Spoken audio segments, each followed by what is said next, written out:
in Physiomath Studies। তো দেখো আজ আমরা যেটা দেখব সেটা হচ্ছে derive formula of a physical quantity using dimensional analysis. আগে যে দুটো দেখেছিলাম অ্যাপ্লিকেশন অফ ডাইমেনশনাল অ্যানালাইসিসের যে প্রয়োগগুলো দেখেছিলাম তার দুটো অংশ দেখেছিলাম। এটি হলো 3 নম্বর ডিরাইভ ফর্মুলা, মানে একটা ফর্মুলা ডিরাইভ করতে হবে, প্রাকৃতিক রাশির বিভিন্ন সম্পর্কগুলো নির্ণয় করতে হবে of a physical quantity using dimensional analysis, মানে মাত্রা বিশ্লেষণের সাহায্যে। তো এই ডাইমেনশনাল অ্যানালাইসিসের সাহায্যে কীভাবে করা যায় সেটি আমরা আজকে দেখব। তো খাতা পেন তাড়াতাড়ি বার করে ফেলো, নোট বানাতে শুরু করে দাও, আর আমরা দেখি কিভাবে ফিজিক্যাল কোয়ান্টিটির কোনো ফর্মুলা ডিরাইভ করা যায় ইউজিং ডাইমেনশনাল অ্যানালাইসিস। দেখো, তো এই ধরনের প্রবলেমগুলো আমরা এক কাজ করি, কিছু প্রবলেম বা ম্যাথামেটিক্যাল প্রবলেমের মাধ্যমে এগুলি দেখি কিভাবে ডেরিভেশন করা যায় এবং তা সলভ করব। তাহলেই আমরা বুঝতে পারবো কিভাবে ডেরিভেশন করা যায়। যেমন আমরা ধরো সকলেই জানি যে F equal two M A হয়, ক্লাস 9 থেকে পড়ে এসেছি, ফোর্স সমান মাস ইন্টু অ্যাক্সিলারেশন, জানি তো।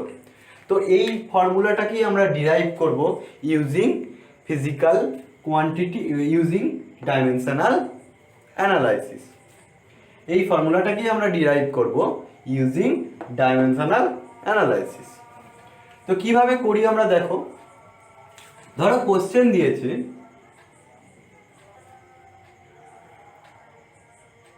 force on a particle depends on, একটা পার্টিকেলের উপর ফোর্স মানে প্রযুক্ত বল ডিপেন্ড করে, 1 নম্বর দিয়েছে মাস অফ দি পার্টিকেল, আর 2 নম্বরে দিয়েছে অ্যাক্সিলারেশন অফ দি পার্টিকেল। অ্যাক্সিলারেশনকে এ দিয়ে লেখা হয় বলে দিয়েছে, মাসকে এম দিয়ে লেখা হয় বলে দিয়েছে, ফোর্স অন এ পার্টিকেলকে এফ দিয়ে লেখা হয় বলে দিয়েছে। এতটা বলার পর বলেছে derive the equation of force using it. Derive করো এক্সপ্রেশন অফ এফ, ফোর্সের এক্সপ্রেশনটাকে ডিরাইভ করতে বলেছে। তো আমরা কিভাবে করব, প্রথমেই ধরে নেব, ধরি বা লেট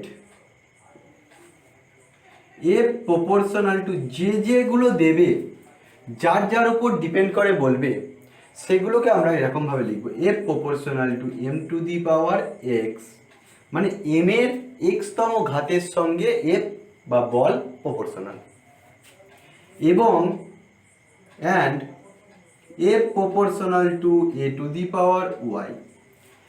আরও যদি কিছু কোয়ান্টিটির উপর নির্ভরশীল হতো তাহলে এফ প্রপোর্শনাল টু সেই quantity to the power Z, এইভাবে আমরা ধরে নিতাম। ঠিক আছে, তো এক্ষেত্রে দুটো যেহেতু আছে এই প্রশ্নের ক্ষেত্রে, তো F proportional to M to the power X, F proportional to A to the power Y ধরে নেব। এই দুটো থেকে কি করব, সমীকরণ যেহেতু সমানুপাতি আছে, সমানুপাতি থেকে আমরা সমান করার জন্য ধ্রুবক দিয়ে গুণ করে নেবো এবং লিখবো এফ ইকুয়াল টু ধ্রুবক constant K M to the power X A to the power Y, এইভাবে লিখব। যেখানে কে হলো কি ডাইমেনশনলেস, একদম মাস্ট এই কথাটা, ডাইমেনশনলেস কি প্রপোর্শনালিটি কনস্ট্যান্ট,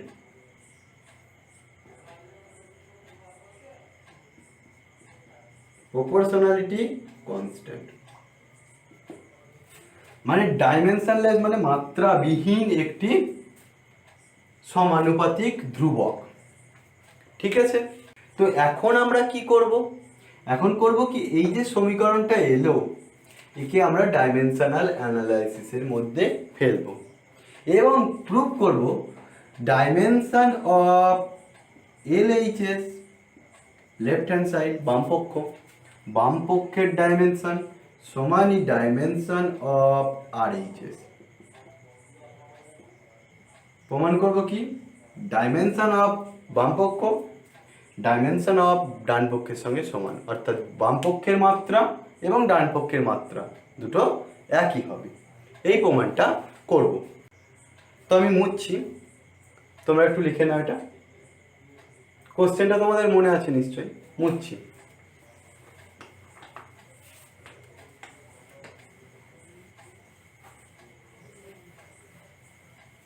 তো আমরা কি পেলাম, f সমান k m to the power x এবং a two the power y, যেখানে k হলো ডাইমেনশনলেস প্রপোর্শনালিটি কনস্ট্যান্ট। এবার আমরা কি করব, দুই পক্ষের ডাইমেনশনকে সমান করতে হবে। প্রথমেই লিখব, আমরা জানি যে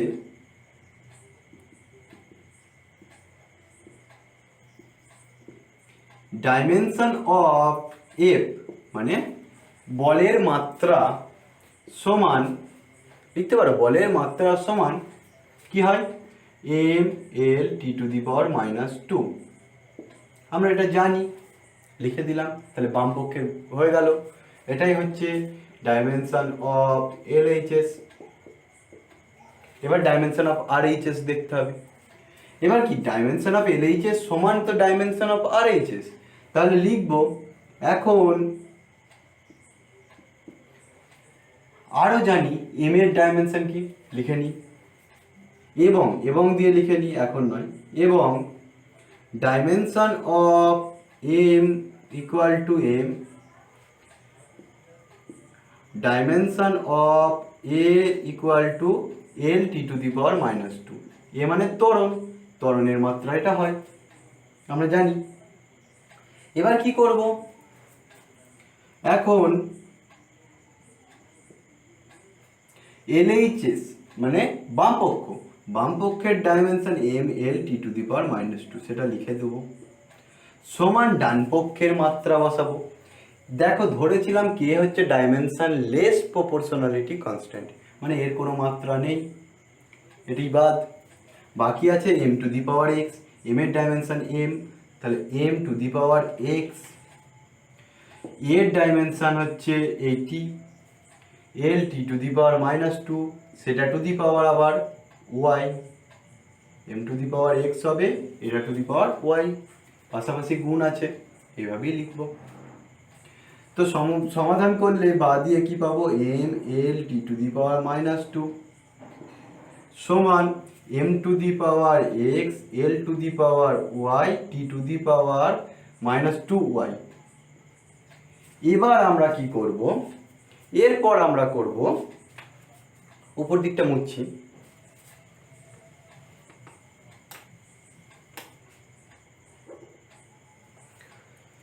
যেটা পেয়েছিলাম এদিকে লিখে রাখছি, f সমান k m to the power x a two the power y। এবার আমরা কি করব, দুই পক্ষের একই বেসযুক্ত টার্মগুলোর পাওয়ারগুলোকে ইকুয়াল করব, সমান করব, তুলনা করব, একই বেসের পাওয়ারগুলো তুলনা করে পাই। তাহলে লিখে নাও, comparing the power, the power of same base we get, আমরা কি পাচ্ছি, পাওয়ারগুলো তুলনা করে আমরা পাচ্ছি যে কি পাচ্ছি, m এর পাওয়ার এখানে 1, এখানে x, তাহলে x সমান 1 হবে। আসলে এরকম লেখা যেতে পারে, m to the power x সমান m টু দি পাওয়ার 1, অতএব x সমান 1, 1 নম্বর। 2 নম্বর কি পাচ্ছি, l এর পাওয়ারের সঙ্গে সমান করব, l এর পাওয়ারও এখানে 1, l to the power 1 equal to l to the power y, therefore y equal to 1। আর কি পাচ্ছি, এটা থেকে থার্ড থেকে দেখো পাচ্ছি t এর power -2 equal to T to the power minus two Y, এখান থেকে পাচ্ছি minus two Y equal to minus two, মাইনাসে মাইনাসে কেটে গেল, টু টু কেটে গেল, ওয়াই ইকুয়াল টু ওয়ান, এখানেও পেয়েছিলাম এখানেও পেয়েছিলাম, যে কোনো সমাধান করলেই হবে, মান একই বেরোবে। তো তারপর কি পেলাম, এক্স এর মান ওয়ান, ওয়াই এর মানও ওয়ান, তো এক্স এর মান ওয়াই এর মান বসাবো, তাহলে আমরা রেজাল্ট পেলাম, সম্পর্ক পেলাম, এফ এর এক্সপ্রেশন পেলাম কি, F equal to K into M to the power X মানে one, A to the power Y, Y এর মানও ওয়ান, মানে কে এম এ, এটা পেলাম। এই পর্যন্ত ডাইমেনশনাল অ্যানালাইসিসের সাহায্যে নির্ণয় করা যায়, কিন্তু কে এর মান আমরা নির্ণয় করতে পারবো না ডাইমেনশনাল অ্যানালাইসিসের সাহায্যে, কারণ ওটা ডাইমেনশনাল লেস প্রপোর্শনালিটি কনস্ট্যান্ট, এবং এখান থেকে আমরা মান নির্ণয় করতে পারবো না। পরীক্ষায় যদি পড়ে এই ধরনের প্রবলেম, তখন আমরা এই পর্যন্ত করে ছেড়ে দিলেও ঠিকঠাক আছে, কিছু প্রবলেম হবে না।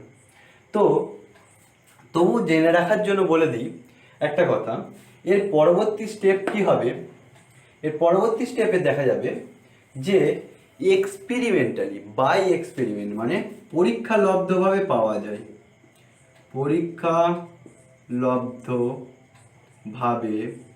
কি পাওয়া যায়, এক্সপেরিমেন্টালি, ইংরেজিতে বলা হয় এক্সপেরিমেন্টালি, এক্সপেরিমেন্টালি কি পাওয়া গেছে, কে ইকুয়াল টু পাওয়া গেছে ওয়ান, বাকি মানগুলো বসিয়ে পরীক্ষা করে দেখা গেছে কে এর মান হয় এক, আর কে এর মান যদি এক হয় তাহলে এফ সমান কি পাওয়া যাবে, এম ই, এটাই আসল সমীকরণ। দেখো আমরা প্রথমেই ভেবেছিলাম, এখানে লিখেছিলাম দেখবে F equal two M A, সেই সমীকরণটি আমরা নির্ণয় করতে পারলাম একটা ডাইমেনশনাল অ্যানালাইসিসের সাহায্যে।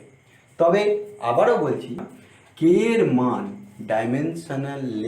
ডাইমেনশনলেস বা মাত্রাবিহীন, প্রপোর্শনালিটি কনস্ট্যান্ট মাত্রাবিহীন সমানুপাতিক ধ্রুবক, এর মান নির্ণয় করা যায় না ডাইমেনশনাল অ্যানালাইসিস বা মাত্রার বিশ্লেষণের মাধ্যমে। বোঝা গেল? পারবে তাহলে তোমরা করতে পারবে তো? টুকে নাও, মুচ্ছি। কোশ্চেন নাম্বার 2 কি বলছে? কোশ্চেন নাম্বার 2 বলছে time period of a simple pendulum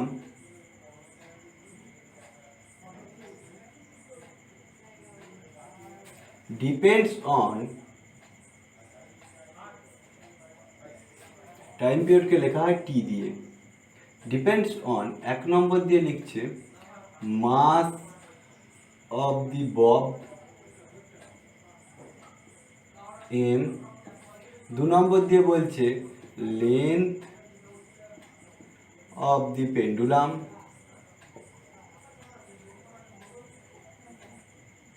এল দিয়ে লেখা হয়, তিন নম্বর দিয়ে বলছে অ্যাক্সিলারেশন ডিউ টু গ্র্যাভিটি,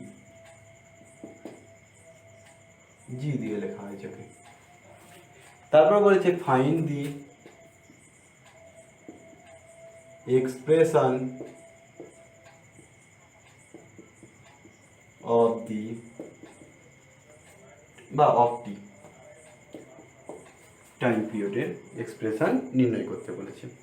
তো আমরা কিভাবে নির্ণয় করব, দেখো কিভাবে নির্ণয় করব, আগেরটির মতোই। টাইম পিরিয়ড কার উপর ডিপেন্ড করে, এম, এল আর জি বলেছে, তাহলে T proportional to M to the power X, T proportional to L to the power Y, T proportional to G to the power Z, তিনটে ধরে নিলাম। তাহলে এই তিনটে থেকে সমানুপাতিক থেকে সমান করতে গেলে কি লিখব, T equal to K into M to the power X, L to the power Y, G to the power Z, এটাই লিখব।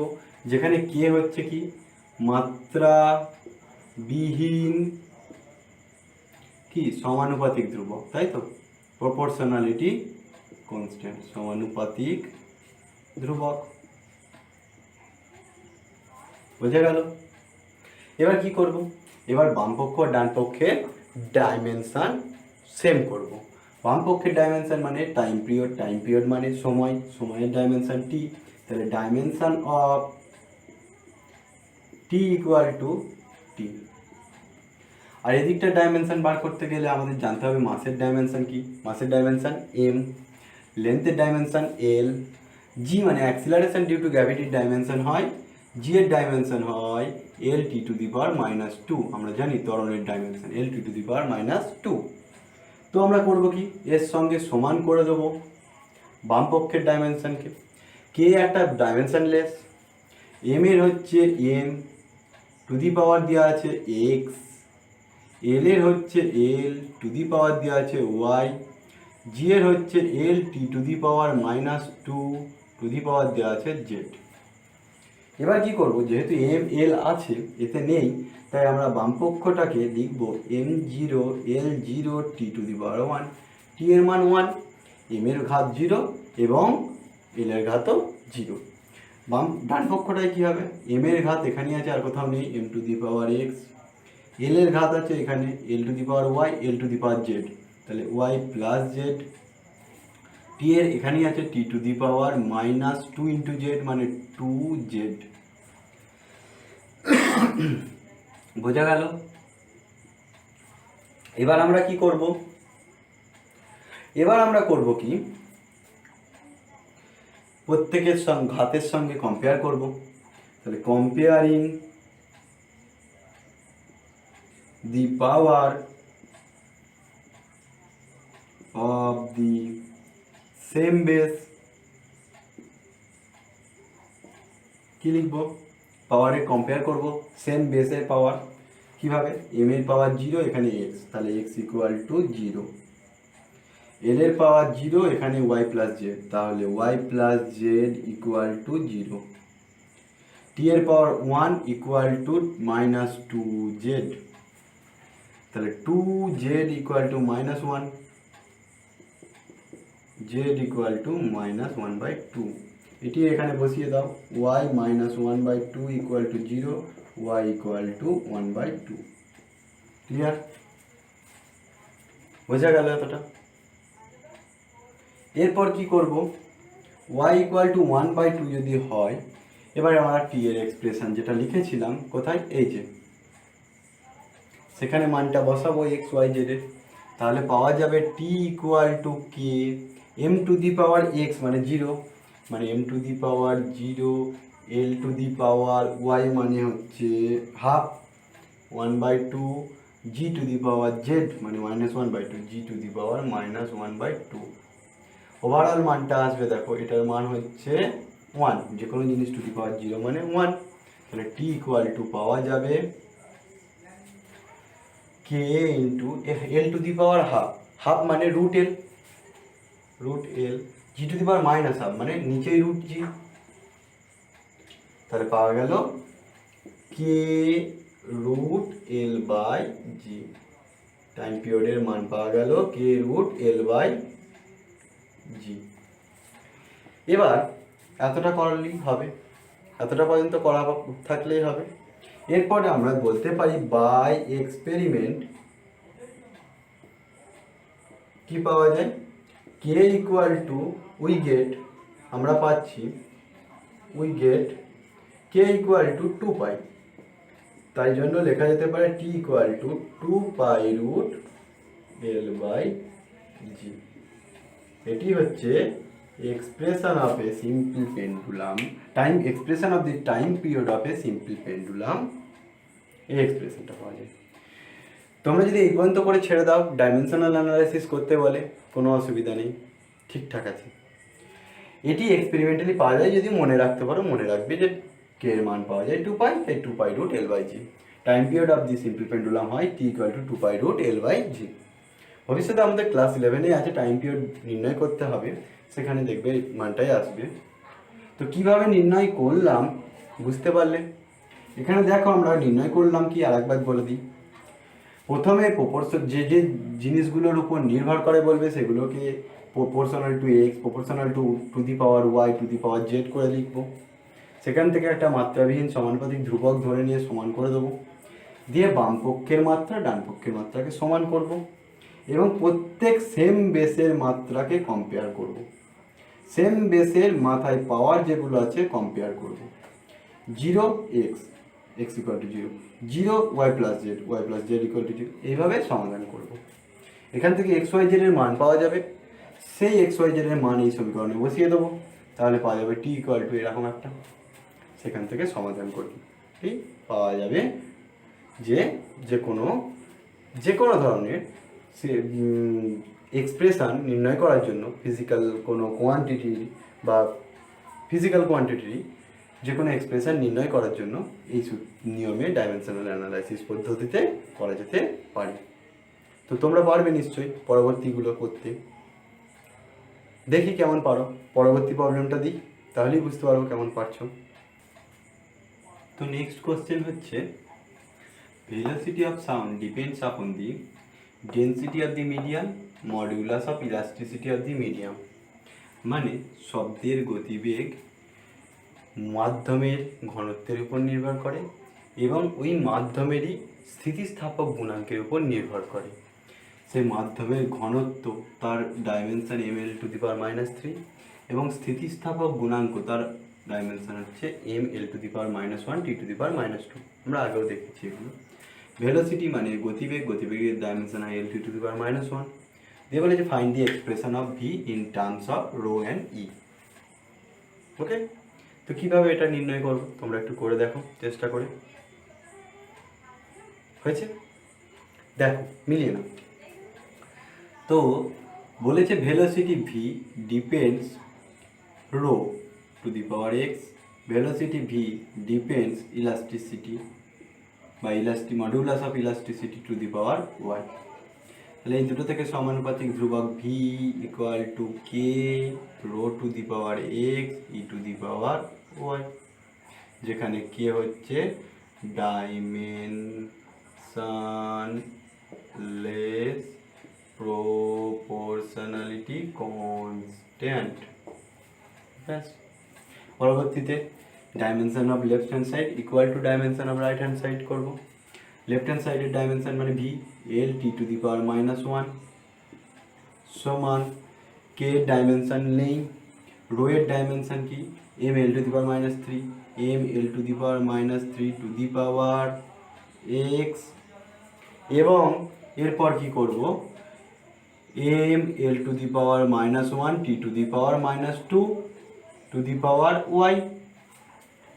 দুটোকে সমাধান করার জন্য পরবর্তী লাইনে লিখব, যেহেতু এখানে m নেই তাহলে m⁻0 l⁻1 t⁻⁻1 সমান দুটোতেই m আছে m⁻x m⁻y, তাহলে m⁻x plus y, l⁻³ x মানে -3x, l⁻³ এখানেও আসছে -1 × y মানে -y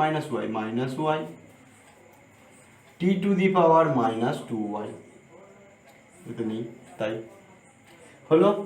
কম্পেয়ার করব, কম্পেয়ারিং কি the power of same base, comparing the power of same base কি হবে x plus Y equal to 0। এক নম্বর, এম এর সঙ্গে এম এর কম্পেয়ার করি, এল এর সঙ্গে এল এর কম্পেয়ার করলে কি পাওয়া যাবে -3x - y ইকুয়াল টু 1। বোঝা যাচ্ছে? নিশ্চয়ই বোঝা যাচ্ছে তোমাদের। এবং কি হবে টি এর সঙ্গে টি এর পাওয়ারের কম্পেয়ার করলে পাওয়া যাবে -1 ইকুয়াল টু -2y। এখান থেকে আমরা প্রথম সলিউশনটা বার করে নিই, y ইকুয়াল টু মাইনাসে মাইনাসে কেটে দিই, y ইকুয়াল টু 1/2 যদি পেয়ে যাই তাহলে এখানে বসিয়ে দিলেই আমরা পেয়ে যাব x প্লাস 1/2 ইকুয়াল টু 0, তাহলে x ইকুয়াল টু -1/2। এখান থেকেও পেতাম, কিভাবে পেতাম -3x equal to 1 plus y equal to 1 plus 1/2 equal two 3/2, তাহলে এদিকে হতো -3x ইকুয়াল টু 3/2, 3 কেটে যেত, x ইকুয়াল টু এই মাইনাসটা ওদিকে গুণ হয়ে -1/2। বোঝা গেল? x এর মান -1/2, y এর মান 1/2 আমরা পাচ্ছি। তাহলে কি লিখতে পারবো, x এর মান পাচ্ছি -1/2, y এর মান পাচ্ছি 1/2। তো লিখতে পারি v ইকুয়াল টু, এখানে লিখি v equal to k rho to the power -1/2 e to the power 1/2, y এর মান 1/2, x এর মান -1/2। তো আমরা লিখতে পারবো v equal to k root e by rho, k root e by rho. ঠিক আছে, k root e by rho. এরপর কি পাবো, by experiment we get v equal to k equal to পাওয়া যায় এক্সপেরিমেন্টালি 1, তাই v ইকুয়াল টু লেখা যাবে রুট e বাই রো। এটি হচ্ছে সাউন্ডের ভেলোসিটির এক্সপ্রেশন। বোঝা গেল? তো এই ধরনের যে কোনো প্রবলেম তোমরা নিশ্চয়ই করতে পারবে, সহজেই করতে পারবে নিশ্চয়ই। ঠিক আছে, তো এই ধরনের প্রবলেম তোমরা করতে থাকো।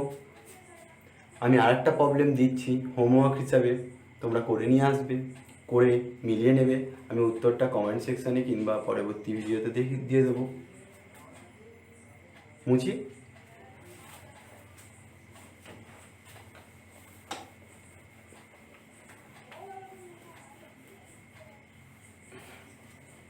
নেক্সট কোশ্চেনটি কি দিয়েছে? নেক্সট কোশ্চেনটি দিয়েছে centripetal force acting on a particle of mass m moving in a circle of radius r with velocity v depends upon mv and r. Find the expression for f. হয় answer কি দিয়েছে অপশানে? f equal to mvr, f equal to mv by r, f equal to mv square by r, and d অপশানে দিয়েছে f equal to mv r square by v। তোমরা এটা homework বাড়িতে চেষ্টা করবে।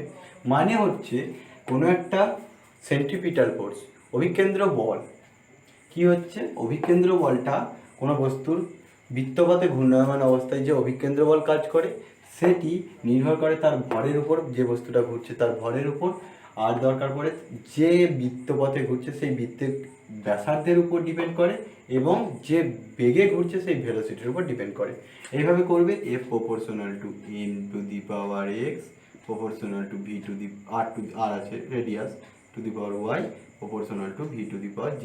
এর পরবর্তী স্টেপগুলো তোমরা করতে পারবে, নিশ্চয়ই করতে পারবে।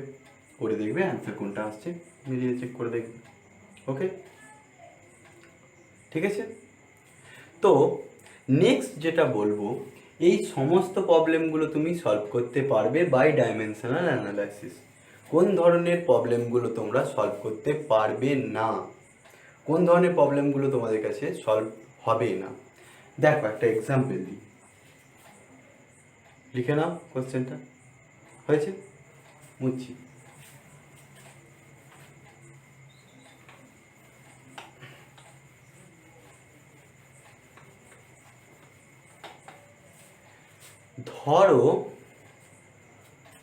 ধরো দিয়েছে f equal to gm1m2 by r square. এই ফর্মুলাটার কথা মনে আছে? কোনো একটা বল সমান গ্র্যাভিটেশনাল সার্বজনীন মহাকর্ষীয় দেবল গুণিত ভর দুটির গুণফল বাই দূরত্বের স্কোয়ার। এটা হচ্ছে মহাকর্ষ বলের সূত্র। এই সূত্রটা নির্ণয় করতে তুমি পারবে না, যদিও বলে মহাকর্ষ বল m এর উপর নির্ভর করে m1 m2 এবং r এর উপর নির্ভর করে, বললেও তুমি পারবে না। কারণ এখানে যে কনস্ট্যান্ট, এই গ্র্যাভিটেশনাল কনস্ট্যান্ট ধরা হয়েছে, এই যে গ্র্যাভিটেশনাল কনস্ট্যান্ট মানে এটাও একটা প্রপোর্শনালিটি কনস্ট্যান্ট। এই প্রপোর্শনালিটি কনস্ট্যান্টটার একটা মাত্রা আছে, এটি ডাইমেনশন লেস নয়, মাত্রাবিহীন নয়। জি এর নিজস্ব একটা মাত্রা আছে। জি এর ইউনিট কি হয়? Newton metre square per KG square. G এর মাত্রা কি হয়? এর আগেই আমরা দেখেছি, নিউটন মানে kilogram metre per second square into metre square by KG square. By KG square থাকবে, তার মানে হবে KG to the power -1 metre cube second to the power -2, তার মানে জি এর মাত্রা হবে কি M to the power -1 L cube T to the power -2। G এর নিজস্ব একটা মাত্রা আছে। এই যে জি এর মাত্রা আছে তার মানে প্রপোর্শনালিটি কনস্ট্যান্টটা যেটা আমরা বলছি যে সমানুপাতিক ধ্রুবক, সেটাকে বলছিলাম এতক্ষণ ধরে যেগুলো নির্ণয় করেছি সেখানে যে কেটা ধরেছিলাম প্রপোর্শনালিটি কনস্ট্যান্ট হিসাবে, সেগুলিকে সব বলেছিলাম মাত্রাবিহীন, কিন্তু এখানে জি মাত্রাযুক্ত, তাই আমরা এর সমাধান করতে পারবো না বা এর এক্সপ্রেশন নির্ণয় করতে পারবো না বাই ডাইমেনশনাল অ্যানালাইসিস। কারণ ডাইমেনশনাল অ্যানালাইসিস করতে গেলে একে জিরো ধরলে তো ভুল হয়ে যাবে, অন্য কিছু চলে আসবে। তাই যে সমস্ত, তাই আমরা যদি বলি limitation of the dimensional analysis, যদি আমরা বলি এদিকটাই লিখছি, 1 নম্বর লিমিটেশন of dimensional analysis, তাহলে 1 নম্বরে বলতে পারবো যে সমস্ত এক্সপ্রেশন বা সমীকরণগুলোতে যে সমস্ত ভৌত রাশির মান বা সমীকরণে প্রপোর্শনালিটি কনস্ট্যান্টের মাত্রা আছে, যে সমস্ত ভৌত রাশির সমীকরণের ক্ষেত্রে সমানুপাতিক ধ্রুবক নিজেই মাত্রাযুক্ত, তাদের সমীকরণ নির্ণয় করতে আমরা পারবো না। বোঝা গেল? তাহলে 1 নম্বর দিয়ে কি বলবো? বলবো can't find the expression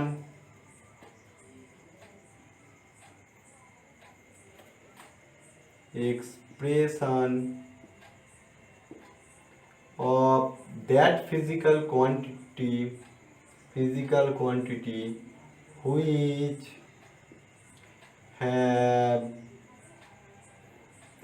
which has কি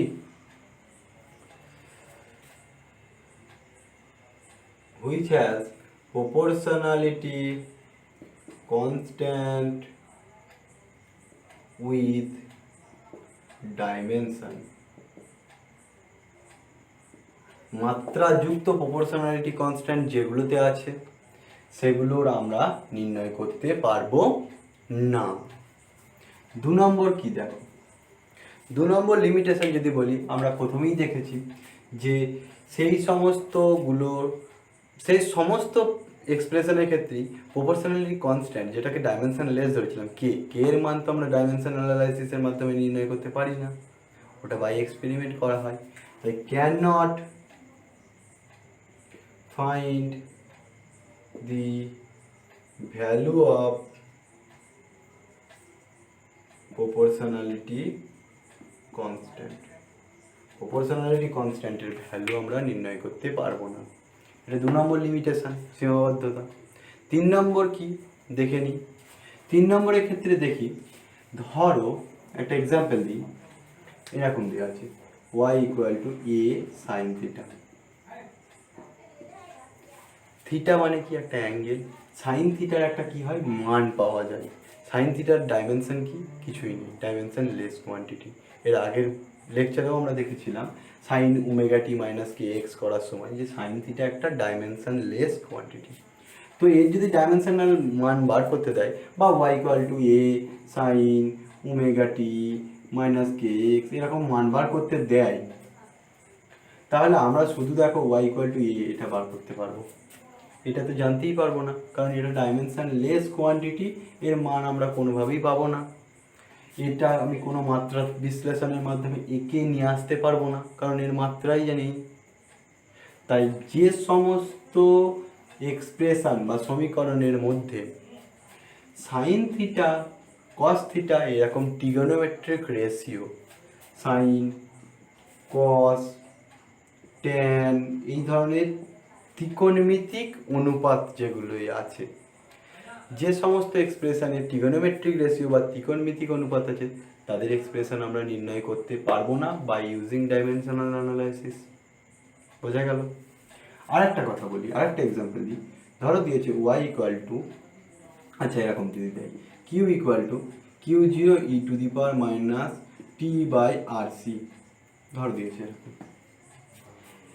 আগের লেকচারে এটাও দেখেছিলাম যে যে কোনো কিছু টু দি পাওয়ার যদি থাকে, মেনলি যদি এক্সপোনেনশিয়ালের মাথায় টু দি পাওয়ার থাকে, তাহলে এই পুরোটার একটা মান হয়, ভ্যালু পাওয়া যায়, নিউমেরিক্যাল ভ্যালু পাওয়া যায়,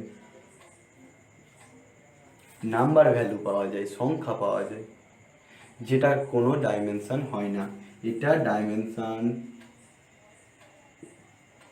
লেস হয়, মাত্রাবিহীন হয়। তো মাত্রাবিহীন যেহেতু, তাহলে এর যদি সমীকরণ নির্ণয় করতে দেয়, কিউ এর সমীকরণ যদি নির্ণয়, তাহলে এর সমীকরণ যদি নির্ণয় করতে দেয়, Q equal to Q zero E to the power minus T by R C যদি নির্ণয় করতে দেয়, তখন কি হবে, Q equal to Q zero আমরা নির্ণয় করতে পারবো, কিন্তু বাকি পার্টটা বা K into Q zero, constant into Q zero নির্ণয় করতে পারবো, কিন্তু এই পার্টটার মান আমরা কোনোভাবেই নির্ণয় করতে পারবো না, কারণ এটা পুরোটাই তো ডাইমেনশনলেস, তাই এটাকে আমরা ইনক্লুড আনতে পারবো না ডাইমেনশনাল অ্যানালাইসিসের মাধ্যমে। তাই আমরা 3 নম্বর লিমিটেশন হিসাবে বলতে পারি, cannot find the expression, cannot find the expression which contain trigonometric ratios and exponential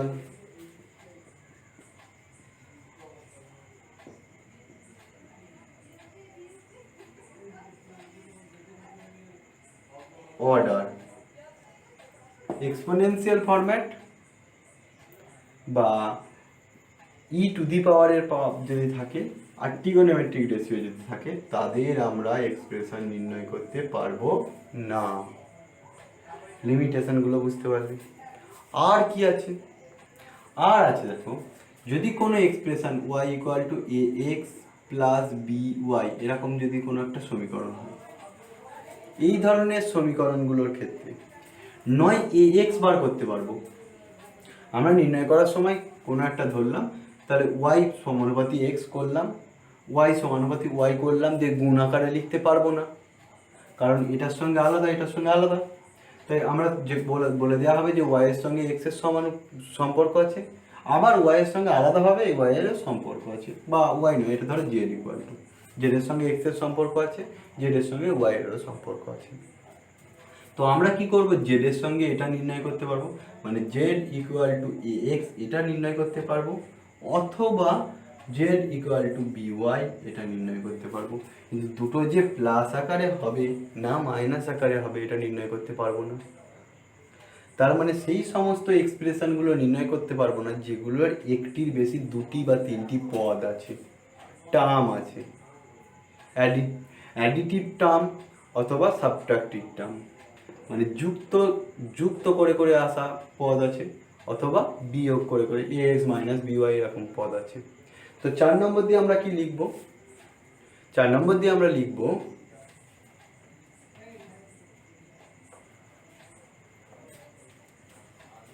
তো 4 নম্বর দিয়ে আমরা কি লিখব, 4 নম্বর দিয়ে লিখব cannot be applied in the expression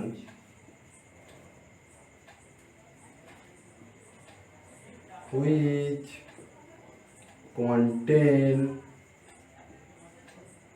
more than one component, component মানে টার্ম, TER টার্ম ব্র্যাকেটে লিখে দিলাম, যেটার একটার বেশি কম্পোনেন্ট বা টার্ম আছে। cannot be applied in the expression which contain more than one or one component, more than one component, একের বেশি টার্ম আছে, in the form plus or minus, যুক্ত আকারে অথবা বিযুক্ত আকারে যে সমস্ত টার্মগুলো আছে সেগুলোর এক্সপ্রেশন নির্ণয় করা যায় না। বোঝা গেল? তাহলে ডাইমেনশনাল অ্যানালাইসিস কিভাবে করতে হয় এবং ডাইমেনশনাল অ্যানালাইসিসের কি কি লিমিটেশন আছে সেই সম্বন্ধে কোনো আর কনফিউশন রইল না নিশ্চয়ই? বোঝা গেছে পুরোটা? ক্লিয়ার?